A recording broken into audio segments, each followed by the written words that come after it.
Hi you guys, welcome back to my channel, and today I'm going to talk about AIT at Fort Lee, Virginia. I was in quartermasters. Yeah, I was in quartermaster. When you get to AIT, boom, shark attack. I wasn't there for the shark attack because I was POV. I didn't ride the buses like everybody else, so I wasn't there for the shark attack. I kind of came like literally right after it ended. I was pulling up at the barracks right after it ended or whatever. So the only thing I had to do was really get my bags and go inside. So I had my bags and stuff, and I seen people walking in different buildings or whatever. I didn't know what building to go in. So I just seen like people I knew and people that I knew had the same MOS as me, and they were put in one building. So I'm like, maybe that's the building I'm supposed to go in, but I seen some more people I knew, so I'm like, I don't know. So I just went in one of the buildings, and then when I went in the building, they told me like, cause I went upstairs, they told me to go upstairs and everything. Like, y'all, I carried them freaking bags all the way up the freaking stairs just for them to be like, so everybody in here is 92 Fox. And I'm like, no, I'm 92 Sierra. The drill sergeant run over in my face like, you're 92 Sierra, why are you over here? Why are you over here? Get your badge, you're finna go. This not supposed to be here, da da da. So he took me and he put me in his room, and I was sitting there, and then he came back in and he was like, what a 92 Sierra at? And I just was like, here. He was like, here, drill sergeant, da da da. So I was like, here, drill sergeant. And then he told me to grab my bags and took me to the other building. Then when I went to the other building, I had to go to my drill sergeant office, and I went in there, and he was like, how did you end up in the other building? I said, because I got dropped off POV, so I wasn't put in no group with like people to go wherever they need to go, whatever. So he gave me a room. I will insert like my first, like as soon as I got there and I got all my stuff together.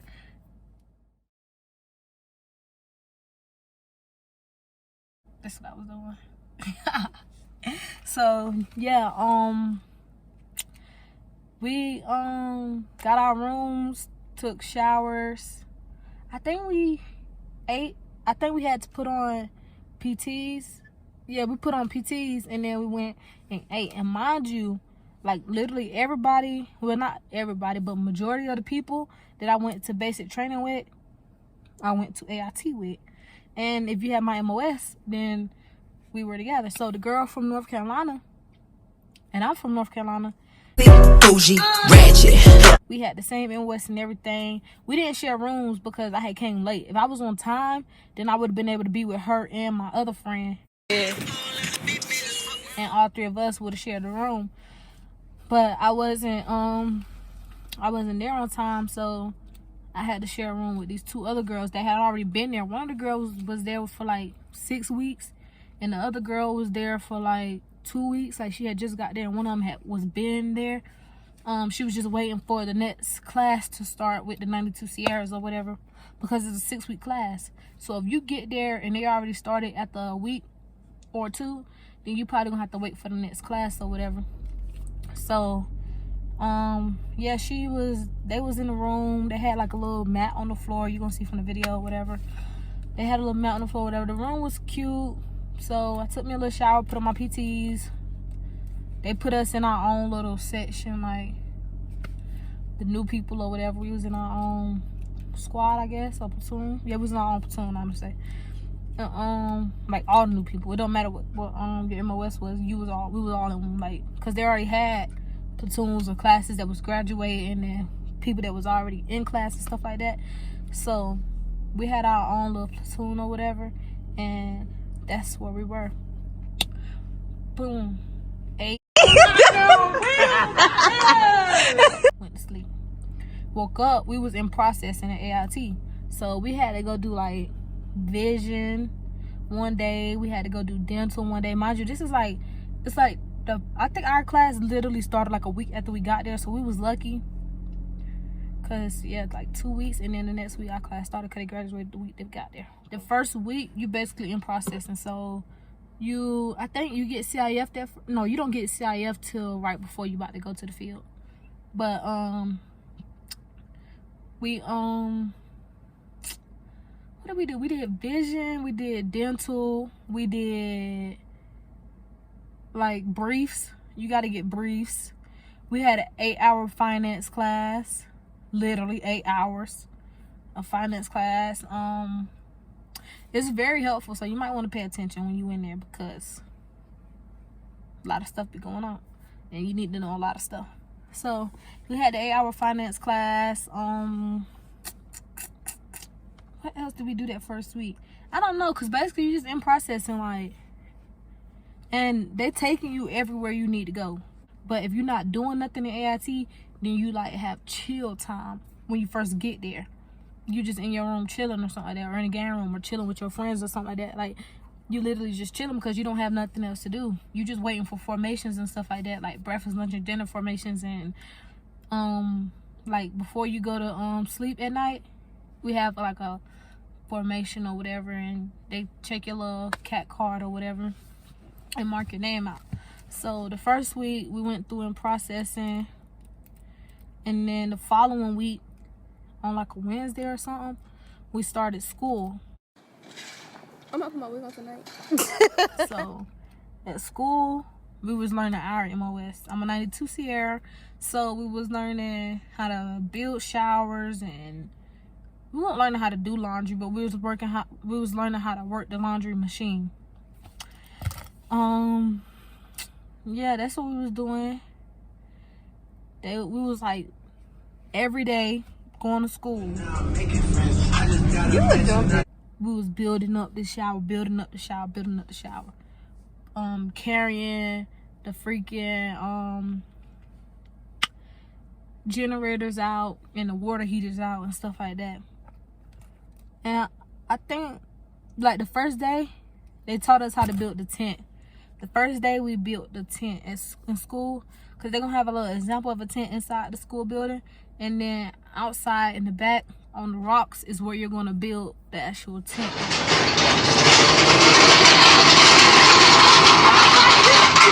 So yeah, we built the tent the first day that the showers are gonna go in. We built that the first day, and after that we built the showers. That took like, that didn't take a whole week, but you also in class and you learning stuff, so you're inside like in the building learning stuff from PowerPoints and stuff like that, and you're watching PowerPoints. So that's kind of how that first week of school went.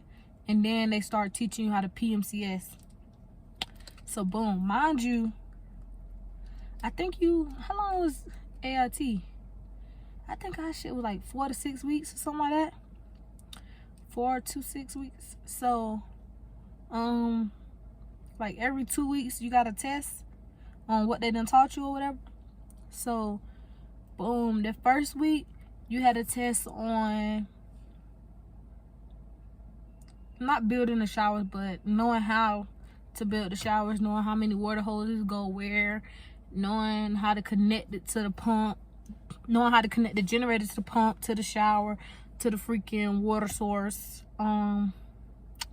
PMCS. No, before, during, and after. Yeah, that's what you're learning. You're learning before, during, and after PMCS. And then you move on to the labs. Bored in a motherfucker in the house, bored, and I'm bored in a motherfucker in the house, bored. Bored in the house, bored in the house, bored. And you're learning how to connect the hoses to the labs, to the water pump, to the freaking generator that may be on the labs, or you may have a generator that's not on the labs. You're learning about the fuel line that connects to the fuel tank, and it connects to some other tanks and stuff like that to help the labs run. You also learning your before, after, and during PMCSing, that you're doing that to the labs. Also, the labs is kind of easy once you connect everything. Everything else is on the screen. When you do your test, you're gonna have like connecting the hoses.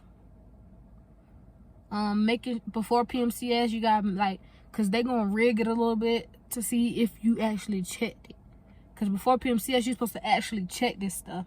So they're gonna rig it a little bit to see. They're gonna rig it a little bit to see, did you actually check it? Like, I think it's not a water pump. I forgot what it's called, but it got a little lid on it or whatever. Sometimes they unscrew the little lid because you're supposed to make sure that it's tight, like that it's on all the way. So sometimes they unscrew the lid just to make sure and see if you check it. Or sometimes they open a valve, or they may close a valve that's supposed to be open, because it might be like 20 valves on this equipment is closed and 5 is open. They might close one of the 5 that's supposed to be open to see if you're going to check and open it. So when you're going through this, when you're doing your before, during, after PMCS, they're telling you to verbally say what you're doing. You might have a book in front of you, or you might have a little index card, or they may let you use the TM, they may not. I'm pretty sure you can use the TM though,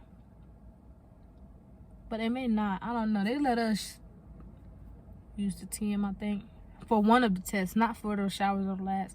I think they let us use the TM for the labs, but not the showers or the CDLs, whatever it's called. But yeah, so you just have to make sure that you're on point. I hope y'all have Mr. White. Mr. White was my dog. Sergeant Lewis was my dog. Well, them the only 2 I remember. We had this lady named Ellis. I only remember her because my name Ellis. And we had this man named Ellis. He was with us when we became holdovers because they took us off the Germany thing because the coronavirus hit, but I'm gonna get to that. So, boom. After you do the labs and you learn the labs and you take the test on the labs, you take the test on the CBLs. The CBLs is like, I think it's called the CBLs, but those are the laundry equipment for in a hospital. If you work in a hospital, they have that for the people to wash clothes for our series or whatever, or for our MOS or whatever. We wash clothes cause you can get put in a freaking, it's like a support unit. When you get put in a support unit, you're working with the lags and the actual showers, building the actual showers. When you get put in a medical unit, you're working with the freaking CBLs. I think that's what they call. I want to say that's what they call, but it's what you're working with. But I'm not sure if they're going to be recruiting anybody for 92 Sierras. If they do try to recruit you for a 92 Sierra, tell they ass no. Tell they ass no. Are you going to tell you why? Because they are doing away with the 92 Sierras. If you want to be a 92 Sierra, you either going to have to go National Guard, you're going to have to go Reserve, or you can reclass to another MOS. Active duty, no more 92 Sierras. I think 2022. So if you join, you're basically gonna waste your time trying to be a 92 Sierra, because this year right here, we have to start transitioning to our new MOS, or if we're gonna go Reserve or National Guard or whatever. I plan on changing MOSs and reclassing or whatever. Yeah. So yeah, if you work in the medical unit, you're gonna work with that equipment or whatever, and they have valves and stuff, and that you're gonna have to take a before, during, and after PMC test on, and just to make sure that you know how to work your equipment, that you know how to check it and make sure that it's working. If something's like, say like if you're in your if you're in your actual duty station and y'all go to the field or y'all go somewhere like that, and they need y'all equipment and they need y'all out there, you're gonna be, sorry y'all, but you're gonna be the one out there running that equipment or whatever. So you're gonna want to make sure you know what you're doing, because if not, then it's gonna probably be a lot of y'all. You're not gonna oftenly work with your MOS and do your MOS, so 9 times out of 10 you're gonna forget your MOS.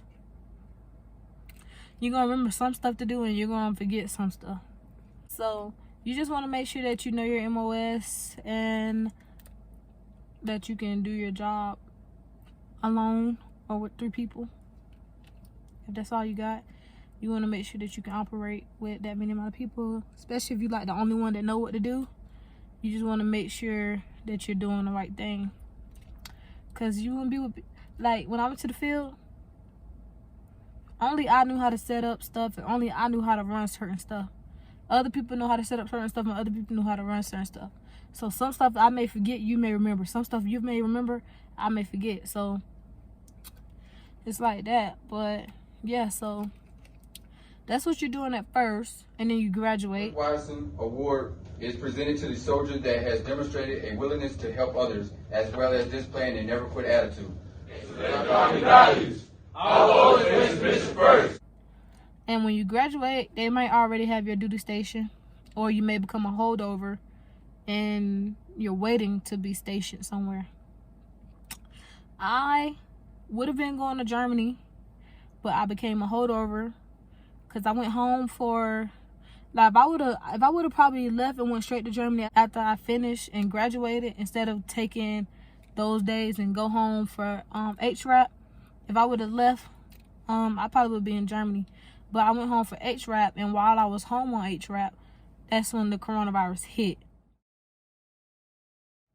So they put out a stop movement for the whole army or whatever. We had a stop movement, so nobody could go anywhere. If you was at a base, that's where you were at. And I was at home, so my drill sergeants were calling me and stuff like that. Captain was calling me, commander was calling me. They was like, just stay home, because we have a stop movement or whatever. And mind you, I done already graduated.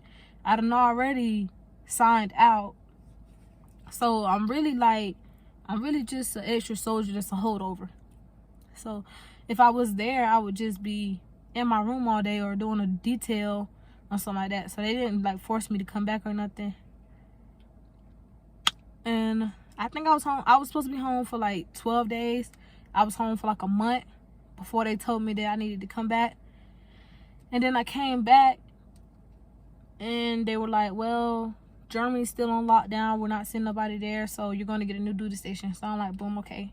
So it was a lot of 92 Sierras that were waiting on their duty station. And they basically gathered all of us up and made us go to the Sierra building and work and help and stuff like that, because we weren't doing anything. There was no details for us. We wasn't doing anything. And then being a holdover, you're really just sitting in your room all day. If you're not on detail, you're in your room all day till breakfast, lunch, and dinner, or you might go outside and run a track.